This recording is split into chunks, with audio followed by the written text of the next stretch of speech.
오늘 묵상 이스라엘의 실패, 우리의 반면교사 마태복음 21장 33절에서 46절 말씀. 타락한 세상을 구원하시려고 하나님은 아브라함을 부르셨습니다. 그에게 언약을 맺어주셨고 땅과 자손을 약속해 주셨습니다. 애굽에서 그들을 건져내셨고 광야에서 그들을 인도하셨으며 약속의 땅으로 인도하셨습니다. 그곳 약속의 땅에서 하나님의 말씀을 붙들고 살아가면서 제사장 나라의 사명을 잘 감당하길 바라셨습니다. 하나님이 주신 사명을 붙들고 살아내며 주변 모든 나라와 민족에게 하나님을 보여주고 하나님께로 돌아가는 길을 가리키길 바라셨습니다. 당혹스럽게도 가나안 땅에 들어간 지 단 한 세대 만에 이스라엘 백성은 하나님과 맺은 언약을 깨뜨리고 바알과 아세라를 비롯한 가나안 족속의 신들을 섬기기 시작했습니다. 조금 더 정확하게 말하자면 이스라엘 백성은 하나님도 섬기고 바알과 아세라도 섬겼습니다. 조상 대대로 섬기던 하나님, 그들을 애굽에서 끌어내셨고 광야에서 인도하셨으며 가나안 땅에 들어가게 하신 하나님을 섬기지 않을 수 없었을 것입니다.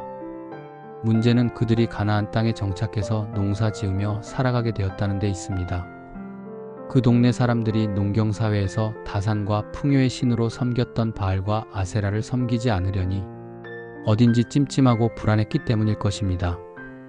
어쩌면 바알과 아세라를 섬기는 방식이 극도로 자극적이라는 것도 한몫했을 수 있습니다.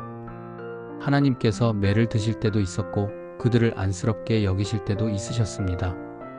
때를 따라 선지자를 보내셔서 하나님의 마음을 계시하시고 경고의 말씀을 주시기도 하셨습니다. 하나님의 오래 참으심과 크신 은혜를 경험하면서도 이스라엘 백성은 돌이키지 않았습니다. 자기 잘못을 깨닫고 뉘우치기는커녕 오히려 선지자들을 학대하고 때리고 죽이고 돌로 쳤습니다. 이것이 구약 이스라엘 백성이 보여준 역사의 요약입니다. 예수께서 가르치신 소작인의 비유는 간추린 이스라엘 역사와 기막히게 들어맞습니다.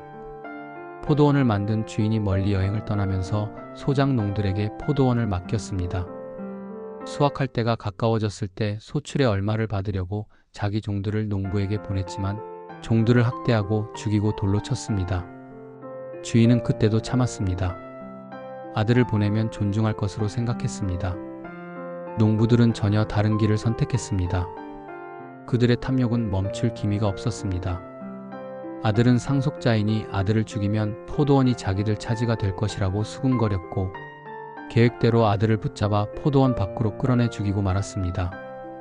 장차 예수께서 어떤 일을 당하실지 알려주는 예언과 같은 말씀입니다. 이후에 나오는 건축자들이 버린 돌이 머릿돌이 되었다는 말씀과 그 머릿돌에 부딪힌 사람이 산산이 조각날 것이라는 말씀은 예수의 부활과 심판에 관한 예언이라고 하겠습니다. 이 말씀은 우리가 어떤 존재로 부르심을 받았으며 우리가 어떤 삶을 살아가야 할지 정확하게 보여줍니다. 교회는 모든 민족과 열방을 가슴에 품고 그들에게 복음을 들려주고 하나님 나라를 보여주어야 할 사명을 받았습니다. 영적인 이스라엘 백성이 된 우리는 하나님 나라의 제사장, 나라다운 삶을 살아가야 할 책임과 특권을 동시에 받았습니다. 우리에게 익숙한 말로 바꾸자면 소금과 빛의 삶이라 하겠습니다. 하나님의 부르심과 맡기신 사명에 충실한 삶이 곧 열매 맺는 삶이고 열매 맺는 자에게 하나님 나라를 주실 것입니다. 구약 이스라엘 백성의 실패와 신약시대 유대인의 실패를 반면교사 삼아 우리는 하나님의 뜻에 합당한 삶을 살아가야 하겠습니다. 그것이 그들의 실패를 기록하시고 우리에게 들려주신 하나님의 마음이자 성경의 주된 목적일 테니까요. 오늘 기도 1. 우리를 제사장 나라로 부르시고 세상의 소금과 빛이 되게 하신 하나님의 사명을 잊지 않고 매일의 삶 속에서 성실하게 감당하게 하소서. 2. 세상의 풍요와 안정을 약속하는 유혹에 마음을 빼앗기지 않게 하시고 오직 하나님만을 섬기는 순전한 믿음을 지키게 하소서. 3. 이스라엘의 역사를 반면교사 삼아 맡겨주신 삶의 자리에서 성령의 열매를 맺어 하나님 나라를 상속받는 충성된 자들이 되게 하소서. 고맙습니다. 복 있는 하루 보내세요.